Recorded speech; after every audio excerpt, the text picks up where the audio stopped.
Two childhood friends on a dream holiday, fishing with a guide in the Sea of Cortez. But when their boat crashes on a remote Mexican island, their trip becomes a nightmare ordeal. Oh, God. We're out of food, we're out of water. Now we got nothing. No, no! Exposed to the harshest of environments, these self-proclaimed city boys must rely on each other to survive. We could die here. And nobody is ever gonna find my bones.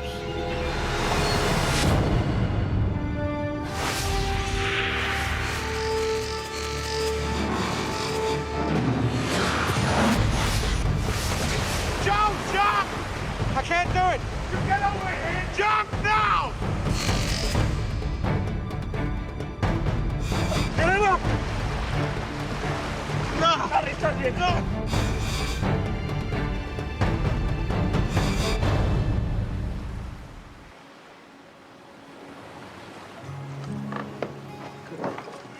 Come in. Come on, let's go.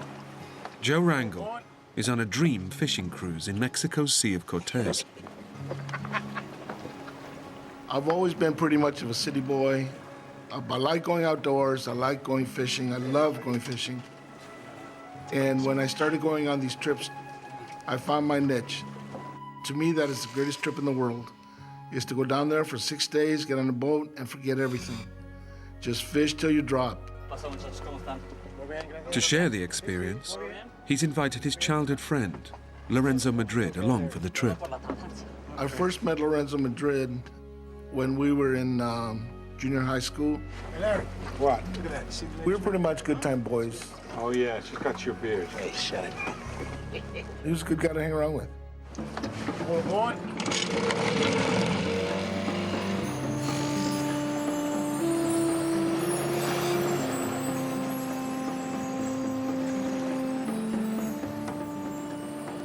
The men are based on a tour ship anchored off Guardian Angel Island, 20 miles from the Mexican coast. The east side of the island is popular with fishing tours, but today their local guide, Pepe, is taking them to a remote cove on the more exposed western coast. It's quiet, it's desolate, you're all alone. She comes. Come on. It's like fishing nowhere else in the world. Yeah. Oh, my God. It's fantastic. I can't believe it.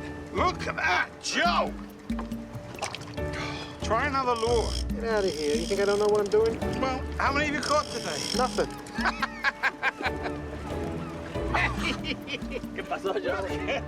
The detour to the remote side of the island pays off.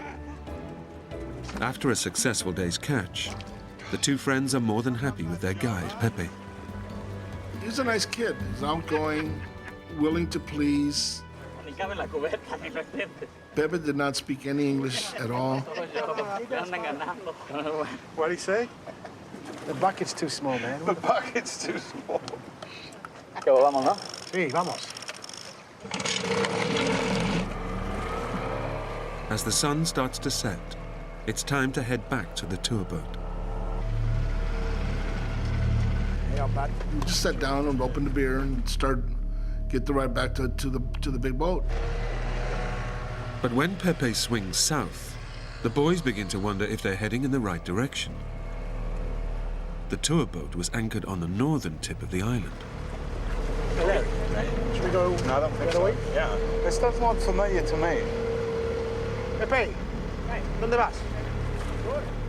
So I asked him, isn't the boat back there?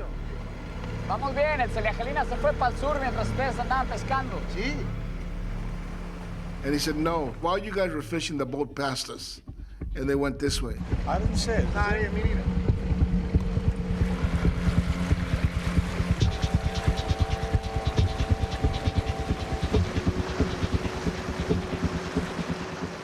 We figured he's a professional, he knows what he's doing, he knows where he's at.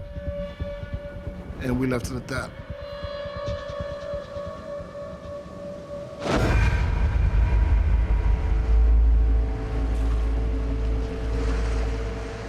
But after an hour motoring south along the island's coastline, There's still no sign of the tour boat. And Pepe has more immediate concerns. Joe! Ya no hay gasolina. ¿Cómo cae la poca gasolina? He tells us, I think I'm running out of gas. What's up? No fuel is what's up. Oh, it just gets better. It was a bad situation. It was dangerous. They have just minutes before the engine cuts out. And without power, Joe knows they can't steer the boat and could easily be swept out to sea by the currents. I said, let's beach this while you have power. Pepe, vamos a la playa. ¿Qué playa? Pura roca, no puedo para allá. Their only hope is to make it to land. But the island's coastline is a fortress of jagged rocks and sheer cliff faces. He said, there's no beaches. This whole island is rocks. They know they have no option but to try to reach the shore. Between the current and the sharks, I'd rather take my chances on land than out in the water. Vamos. No me quiero estrellar, no puedo estrellar. Vamos con ella. A la playa, vamos.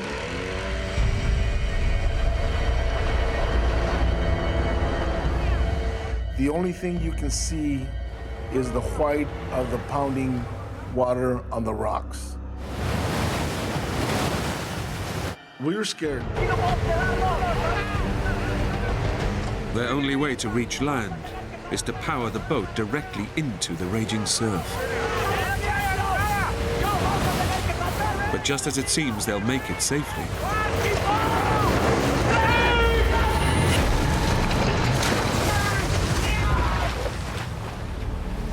a surge of water hit me from behind and forced me into the rocks.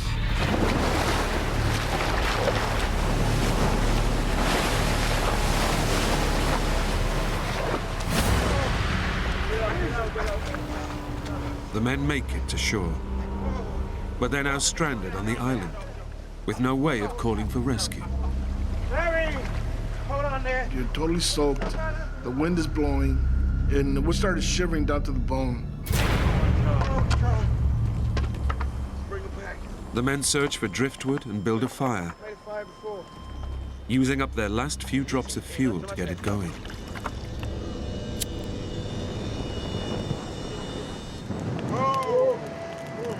Once we got the fire going, we were able to dry off, and it wasn't all that unbearable anymore. Not so bad now, Larry. We knew it should have been an easy thing for the big boat to pick us up the next morning.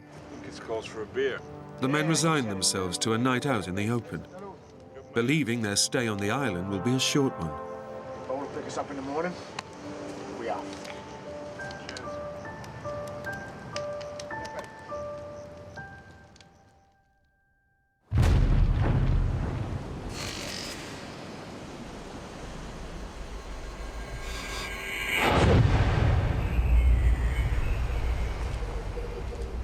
They spend the next morning waiting to be collected. My guess was that we would be picked up no later than noon. All we have to do is just wait, and the boat should be here.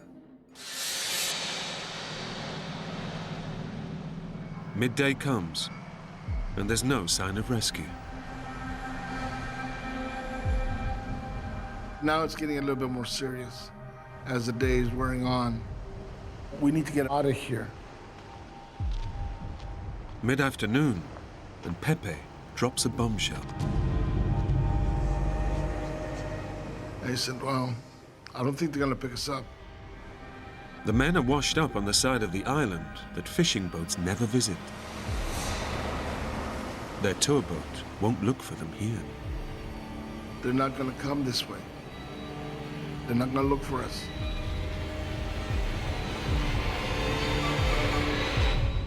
It's like somebody just pulled the bottom out from under you. La única manera de salir de aquí es si nosotros hacemos algo al respecto. ¿Qué hacemos? What's he saying? He said the only way we're gonna get off of here is if we do something ourselves. Pepe comes up with an audacious plan to get them back to the mainland. Si no tiene agua, pero la podemos sacar con la cubeta.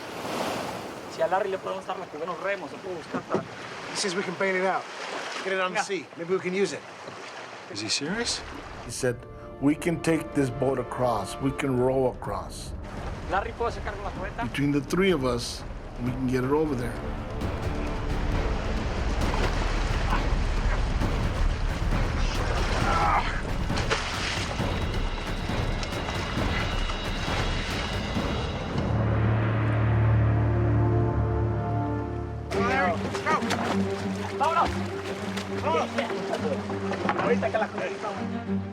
With no fuel for the boat's engine, they'll have to row to the mainland.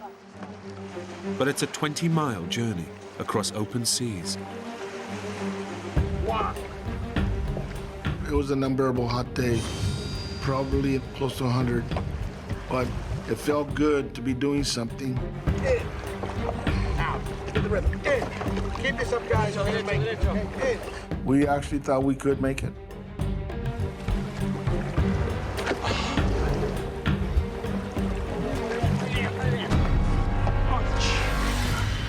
For 2 punishing hours, the men row in the intense heat, their hands torn by the rough driftwood paddles.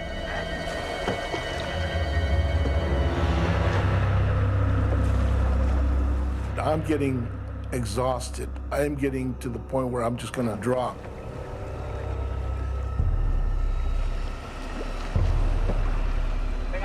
As the sun dips towards the horizon, the men's stubborn determination finally pays off. ¿Qué es eso? Mira, para allá, barcos. ¡Hay barcos! Aquí!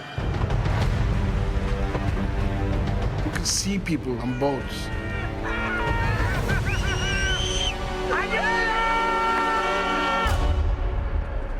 They didn't hear us. They didn't hear us. They didn't look. They didn't do anything. They can't see us. Joe, keep paddling. The men push on, hoping to close the distance to the shore.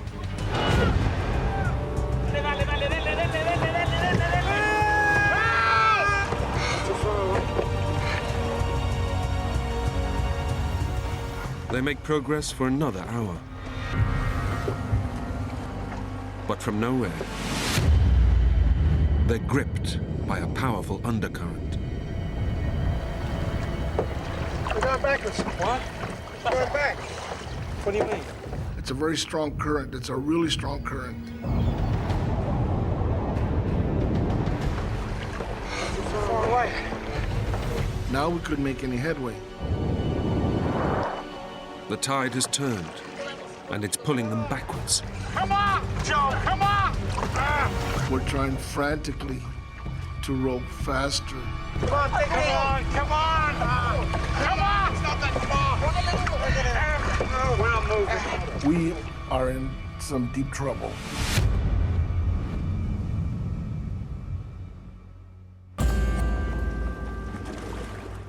As night falls, the men give in to their exhaustion. But as they sleep, they're being dragged back ever closer towards the rocky shores of the island. Joe, Larry, despierten. Nos vamos contra la roca. Joe! Joe, wake up! It rocks! Stop paddling, buddy! Come on now! Come on! The current was going to take us wherever it wanted. We're going to crash, and we're going to crash hard.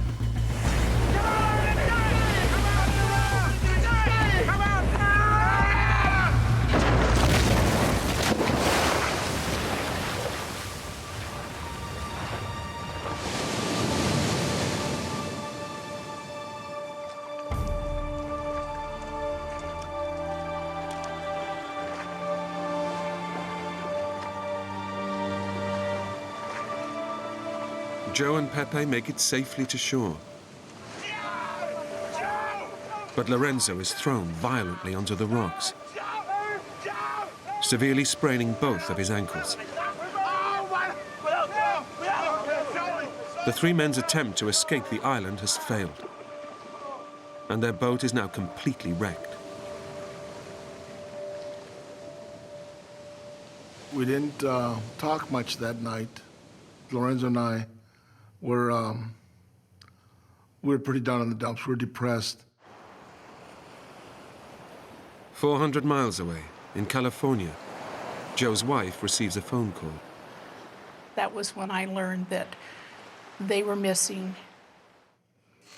I just was gone. I can't even describe it. It was like, you know, my feet were kicked out from me.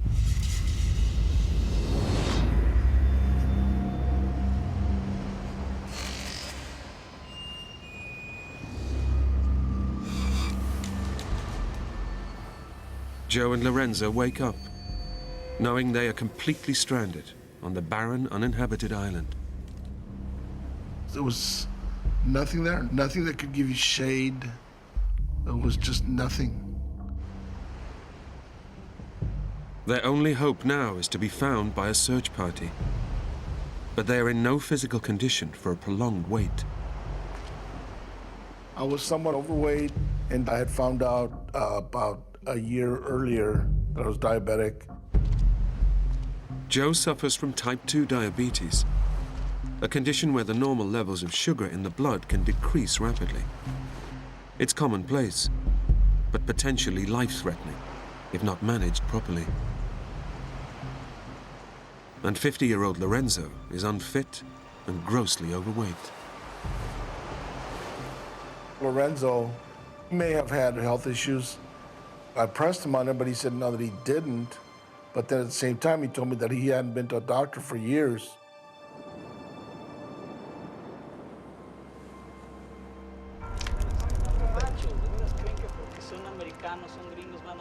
As they face a third night out in the open, Pepe again insists that help is not coming. He just kept saying that the only way that we're getting out of here is if we get ourselves out of here. He says they ain't coming. And as the night wears on, Joe and Lorenzo finally accept they are now totally on their own. I felt that the world had abandoned us.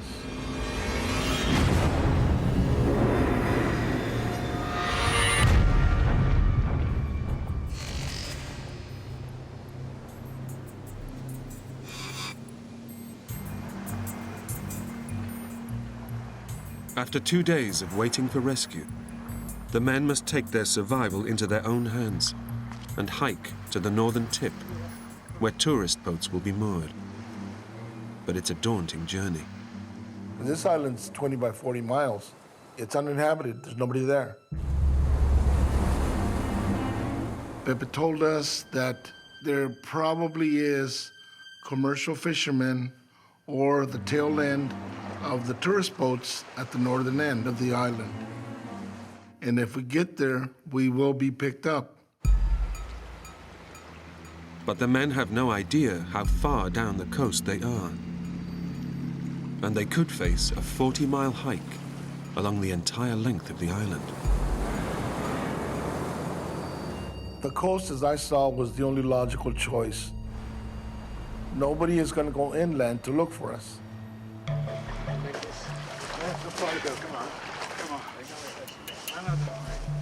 Through the burning afternoon, the men pick their way over the broken rocks. Come on, man. You're doing good. I know it hurts, man. But the hike is taking a toll on Lorenzo's sprained ankles. Lorenzo realized how hurt his feet were. Oh, God! Oh, God! But we couldn't stop. We had to keep going. Since morning, they've shared some of their meager supplies, dried fruit and a few sips of their remaining water. The lack of food is causing Joe's blood sugar level to plummet, bringing on the first symptoms of diabetes. Clumsiness, trembling, and a feeling of extreme weakness. I'm tired, I'm hungry, I'm thirsty. Come on, man. We can make this. Come on. Okay. Keep going. Okay. The men press on, but after just 3 miles, their plan hits trouble.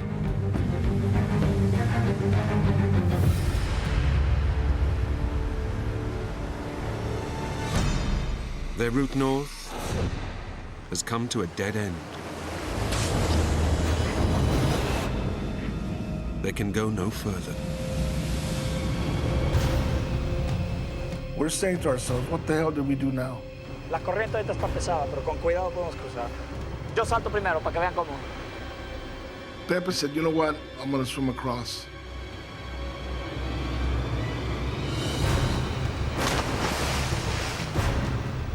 Between the current and rocks, I didn't think he had much of a chance to make it. The men know that beneath the surface, powerful currents are ripping through this ocean inlet. But Pepe makes it across.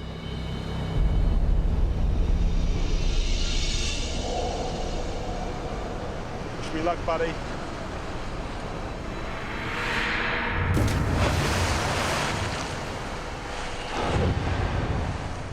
But seriously overweight Lorenzo has 2 sprained ankles and quickly starts to struggle. It's a really strong current. The water surge got him and started taking him under.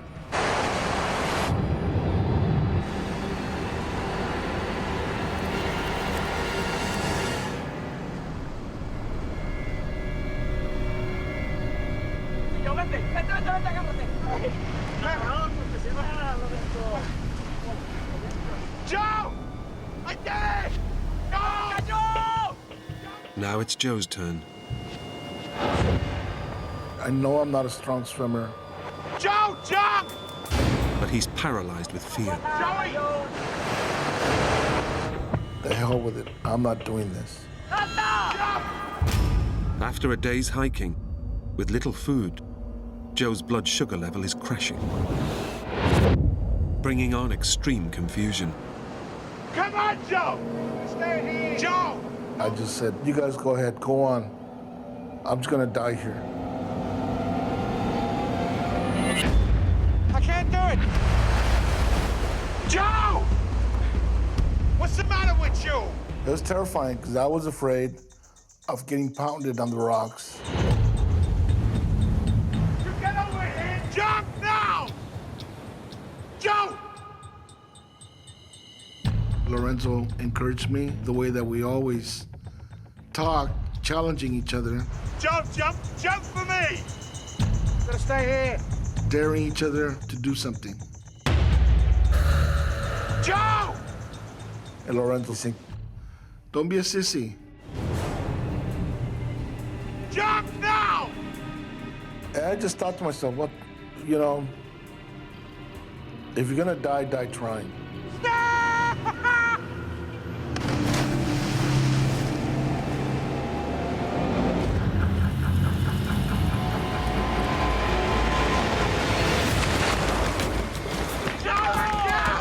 Yes, Joe! Yes! Come on, buddy! Come on, Joe! Joe, come on, buddy!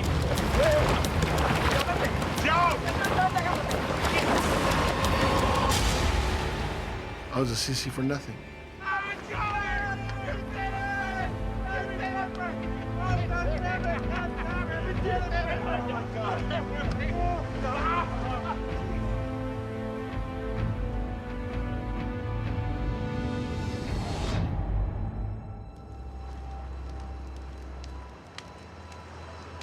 How far do you think we got today, Larry? A 4th night brings respite from the heat. But now totally out of food, and having finished their last bottle of water, the situation is becoming desperate. And their thoughts turn to their families back home. I had my wife and my kids and a new grandchild to get back to. Lorenzo had his wife, his dad, his sisters. In California, Joe's wife is already beginning to fear the worst. It's hard to explain, but it was almost I lost half of me and my heart had been completely ripped right out of my chest. In desperation, she sends her son down to Mexico to join the search party. I wanted my son to go find out what happened to his dad.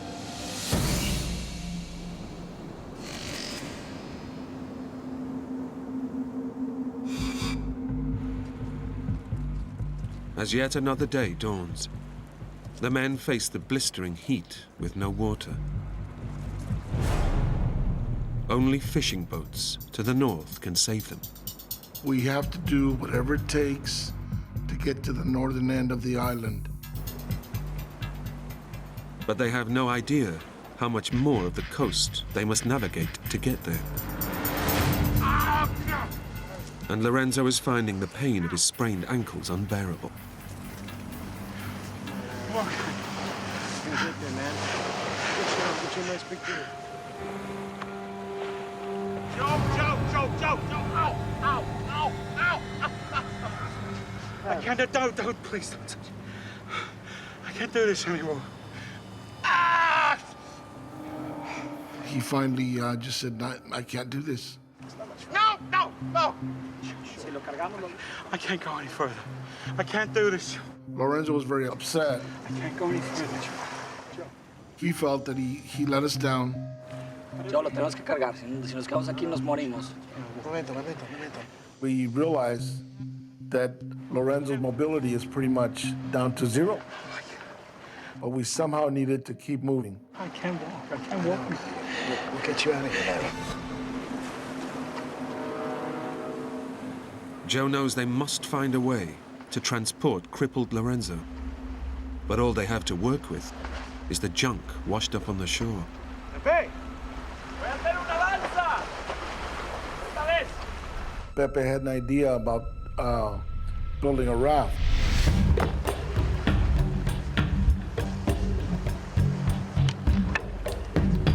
He said, we'll be able to float Lorenzo through the water. We found some floats from old fishing nets. Duro, Joe. ¿Más apretado? Ya. Duro. Dale. It's ready, Larry?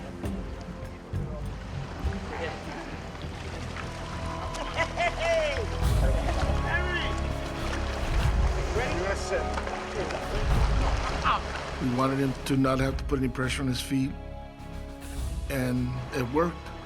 Come on, guys, we can do this. Try to put your weight over to your right. Okay, I got it. Lorenzo didn't say anything, but I know in his heart that he was grateful.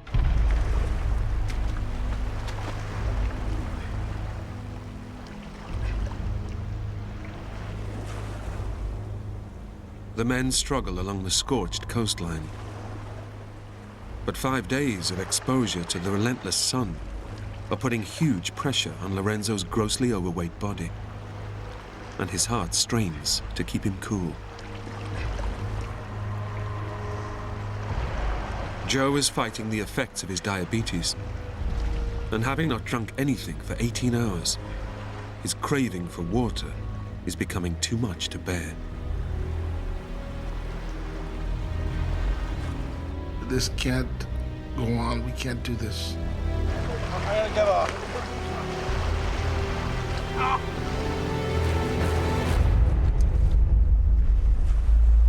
In desperation, Pepe returns to the trash washed up on the shoreline.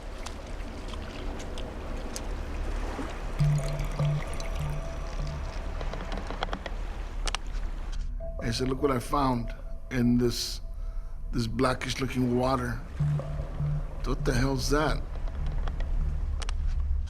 The only water that was available on that island was from castaway bottles.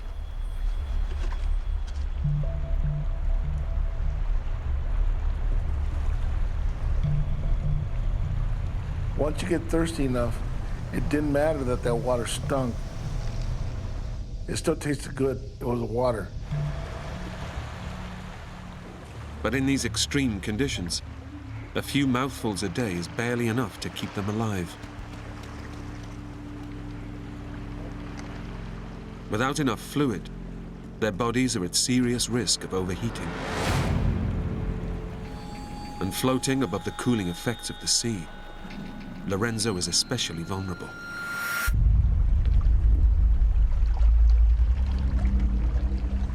After another whole day battling through the water, there's still no sign of the fishing boats that will end their ordeal.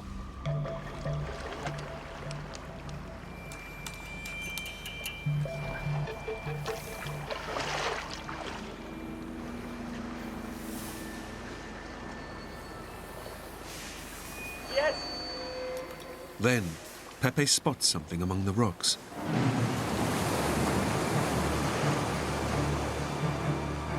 This could be the sign of life they've been looking for. The first thing that went through my mind was, I'm out of here.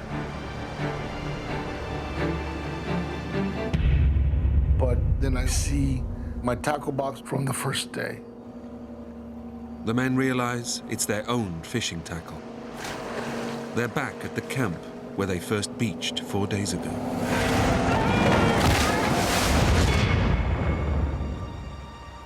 Our hearts just sank. We're back to the starting point. And now we're exhausted, we're out of food, we're out of water. Now we got nothing. As the day turns into yet another night, Lorenzo's morale plunges even further.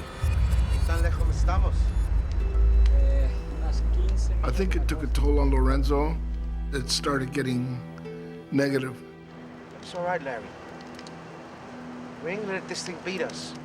Joe brought Lorenzo on this trip to share his taste for adventure. But now, he can see his friend is starting to crack. We are gonna see our families again. You and me, I am gonna look after you, Larry. And I told Lorenzo, we're not dying here. We're getting out of this. We're going home. It's just time. Just hang in there.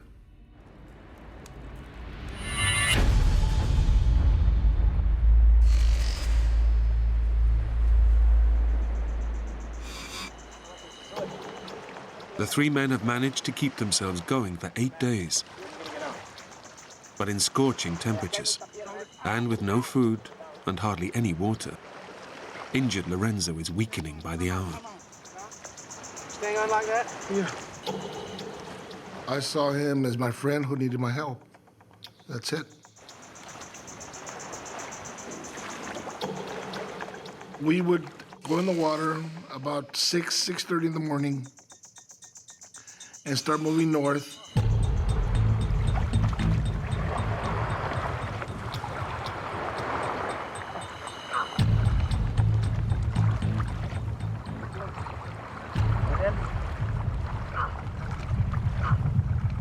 It was very slow progress. Sometimes we wouldn't go more than a mile or two in a day.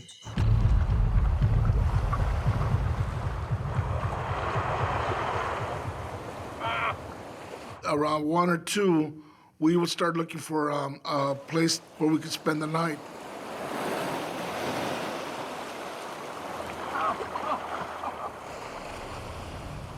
It's an excruciating routine, made even harder by the fact that their scavenged water supply is running out.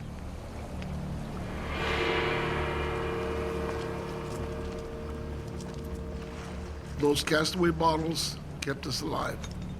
But as the days went on, we were finding less and less water. Water! We found maybe 6 ounces a day, maybe, that we would have to split 3 ways.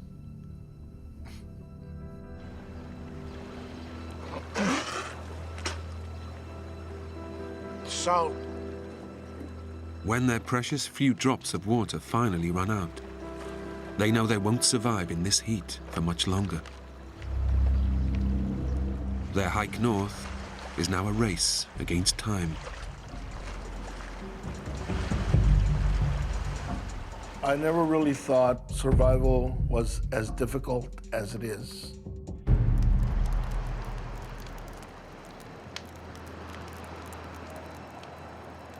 After a week stumbling through the water, Joe has deep cuts in his legs. They're becoming infected, and blood poisoning is now a real threat. If it sets in, it could kill him within hours. This could be a lost cause. I could die here. And I told him, look, I'm gonna write a letter to my wife and my kids in case something happens to me.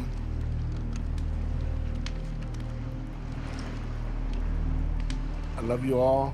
Don't blame anybody of what happened to me. I put myself in the situation and I died here, but it's just something that happened. Joe asks Lorenzo if he too wants to write a message to his loved ones. Hey, Larry. No. I don't want to do that right now. And he said, no, I don't want to do that. Not yet. I don't want to be doing this. Maybe he didn't want to really face a situation we're in or what the outcome might be.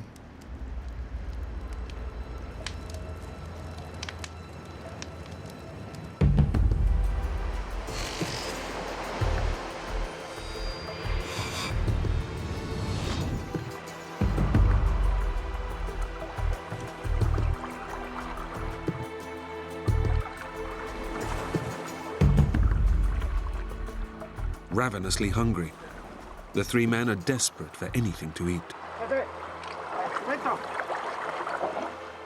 Joe resorts to pulling tiny sea snails from the rocks.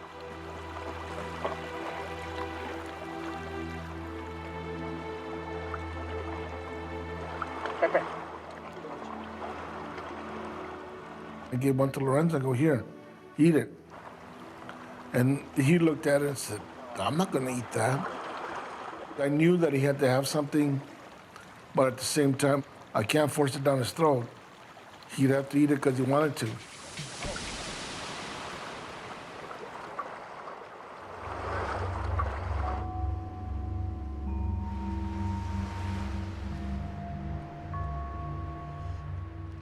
When the sun is gone, the temperature plummets.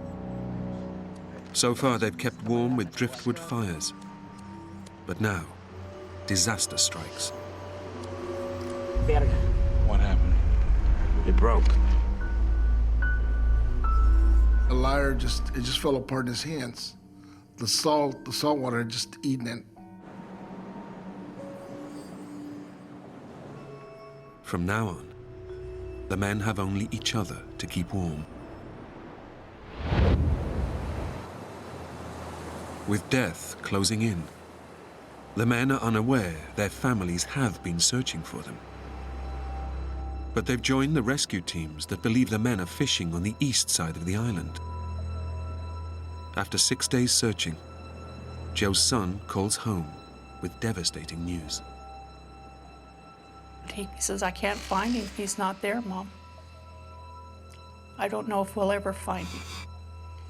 And he was heartbroken.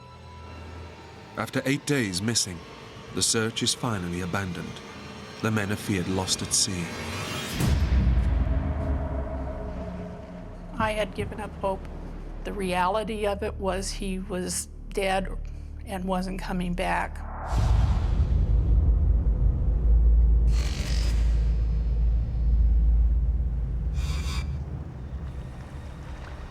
The men struggle on northwards.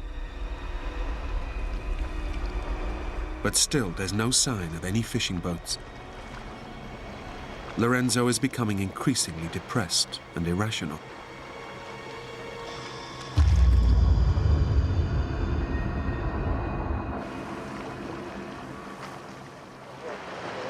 Stop! We gotta go back. I lost my glasses. We gotta go back. I want my glasses. Things are gonna be okay. He just totally panicked. He lost it. They're my glasses. I need my glasses. You got me. I need my glasses. I need my glasses. I'm trying to convince him, okay, look, now I'll be your eyes. But there's no consoling him. For him, it was the end of the world.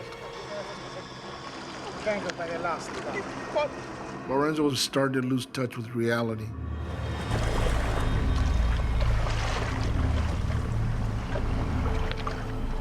Joe. Let's switch. Lorenzo asked me if he could be on back of the raft. He wanted to trade places with me. I want to go behind for a while. Okay? Delirious with dehydration, Joe takes up his friend's offer of a ride, without realizing how desperate Lorenzo's condition has become.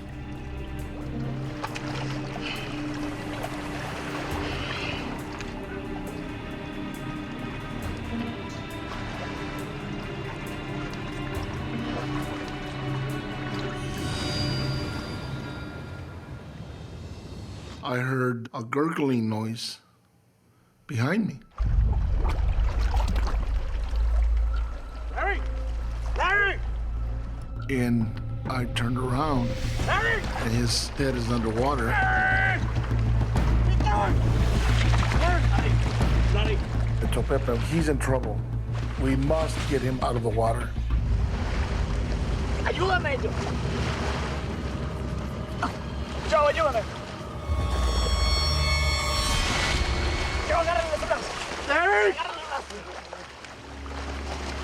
Larry! Get him up!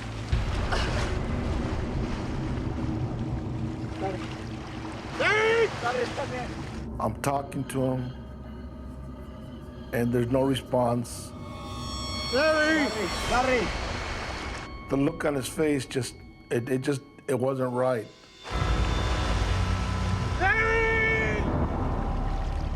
I start checking for a pulse. I checked his neck, his wrist. It was just nothing.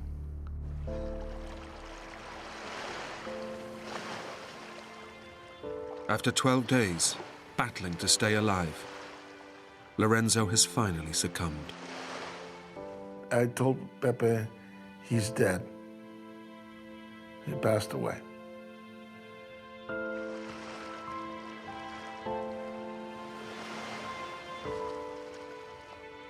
He just died, and I couldn't do anything. That's probably the worst moment of my life.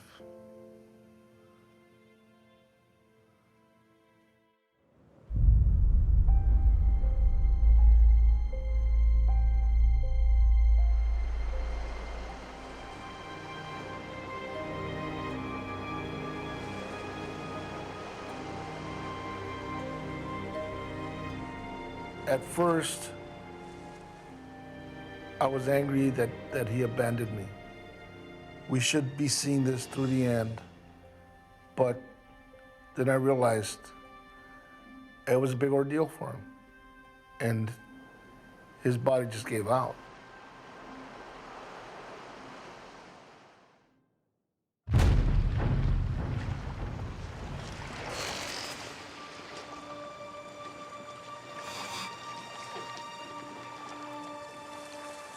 Joe decides to leave his best friend's body on the beach, in full view of the ocean and any passing boat. I want him found. I want his body found, even if it's just skeleton. I want him to be found, be taken home.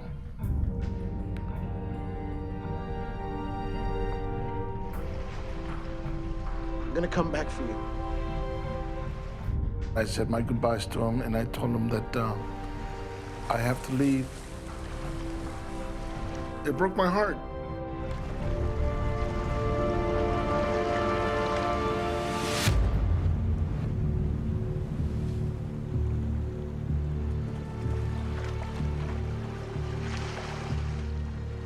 Joe and Pepe struggle to keep moving north, barely clinging to life with every step.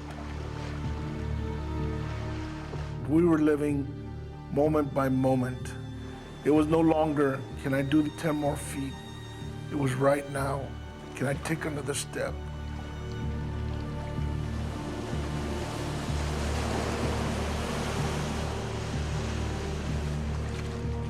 Battling his diabetes, it's a miracle that Joe has survived 13 days without food or proper water. But now he fears the end is near, and he faces an agonizing, anonymous death. If I die, nobody is ever gonna find my bones. I was at rock bottom.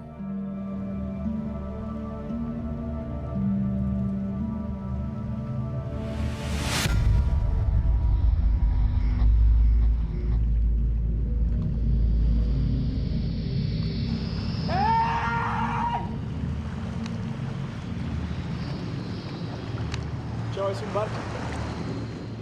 Pepe turns around and yells at me, "Did you see that boat?"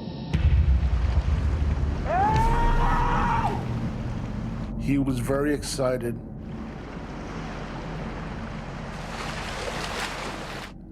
I didn't think there was a boat. I thought he was hallucinating.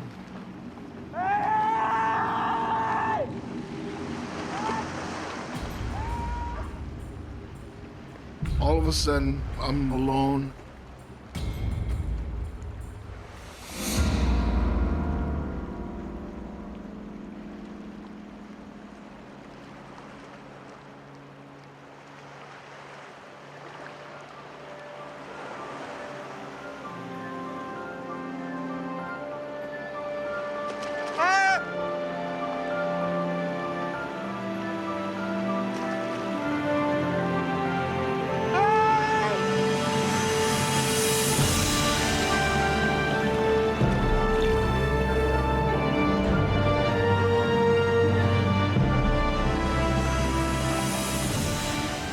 Joe and Pepe are finally saved by two Mexican fishermen.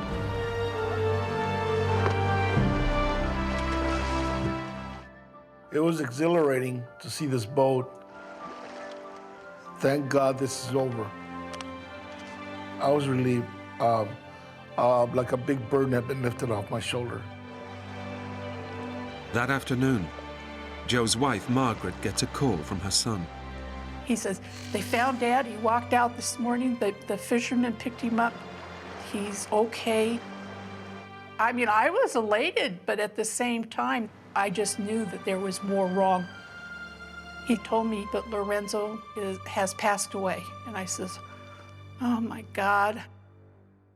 Seeing my wife, my son, my daughter, all of them, it was great. I just felt bad that Lorenzo wasn't there to share it. Lorenzo's body was recovered and taken back to his wife and family in the US. If Lorenzo had gone one more day, he would have been with us. He'd be here now.